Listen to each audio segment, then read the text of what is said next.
Cloud resource scheduling के सिलसिले में जो आखिरी शेड्यूलर हम इस कोर्स में डिस्कस करेंगे वो है हाइब्रिड बेस्ड। हाइब्रिड यहाँ पे मुराद है हाइब्रिड क्लाउड बेस्ड। बहुत सी सिचुएशंस ऐसी होती हैं जिसमें कि हाइब्रिड क्लाउड जो है वो क्रिएट करना पड़ता है।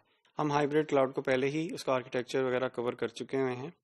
यहाँ हम ये देख रहे हैं कि रन टाइम पे फॉर एग्जांपल एक क्लाउड जो कि एक प्राइवेट क्लाउड भी हो सकता है, कम्युनिटी क्लाउड भी हो सकता है, फॉर एग्जांपल वहाँ पे रिसोर्स शॉर्ट हो गए हैं, टास्क एट हैंड जो है इतने हैं कि उनकी प्रायोरिटी भी हो सकती है और उनकी डेडलाइन भी करीब हो सकती है। तो फौरी तौर पे रिसोर्सेज को अवेलेबल करवाना एक उसका हल हो सकता है कि आप पब्लिक क्लाउड की तरफ से पब्लिक क्लाउड से रिसोर्सेज ले लें। अब ये रन टाइम पे अगर डिसीजन लेना पड़ा है तो पब्लिक क्लाउड पे, और ये अगर प्राइवेट क्लाउड था, ये दोनों मिलके क्या बनाएंगे? Hybrid cloud.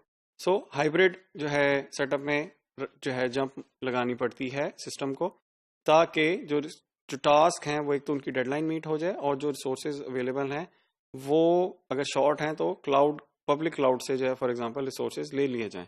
उसी तरह हाइब्रिड क्लाउड के जितने भी सेटअप बन सकते हैं आप ये जो है इससे अंदाज़ा कर सकते हैं या ये सोच सकते हैं कि हमने जैसे कि देखा था कि क्लाउड जो हाइब्रिड क्लाउड है वो कोई दो टाइप के फॉर एग्जांपल आप समझ लें कि मिल गए अगर क्लाउड की जो टाइप्स हैं फॉर एग्जांपल पब्लिक, प्राइवेट और कम्युनिटी क्लाउड है, इनमें से कोई भी कम्बिनेशन हो तो वो हाइब्रिड क्लाउड बन जाता है। तो हाइब्रिड क्लाउड पे जंप करना पड़ता है शेड्यूलर को। इस सिलसिले में कुछ डिसीजन लेने पड़ते हैं। डिसीजन क्या है? डिसीजन ये है कि कौन सा टास्क हम जो आउटसोर्स करें। फॉर एग्जांपल पब्लिक क्लाउड पे हमने अगर रिसोर्सेज लेने हैं, हमारे पास एट हैंड टास्क हैं, कितने टास्क और कौन कौन से टास्क हम वहां पे भेजें। क्यों डिसीजन लेना पड़ा? इसलिए कि पब्लिक क्लाउड पे कॉस्ट लगेगी, यू हैव टू पे फॉर द रिसोर्सेज, जैसे कि पे एज यू गो हमें पता है। तो पब्लिक क्लाउड पहले तो ढूंढना, अगर ढूंढ लिया है ऑलरेडी एक हाइब्रिड क्लाउड बन गया हुआ है तो ये स्टेप कम से कम इससे अगला स्टेप करेंगे। अगला स्टेप क्या है? अगला स्टेप ये है कि उस पब्लिक क्लाउड पे कौन से टास्क एग्जीक्यूट करने हैं और हर टास्क का जो रिसोर्स रिक्वायरमेंट है वो पब्लिक क्लाउड पे एक्वायर किस तरह से करना है। एक्वायर इस तरह से भी हो सकता है कि जिससे इतने रिसोर्सेज हों कम से कम उधर के कॉस्ट तो अपनी जगह पे डेडलाइन मीट हो जाए टास्क की और कॉस्ट कम से कम हो।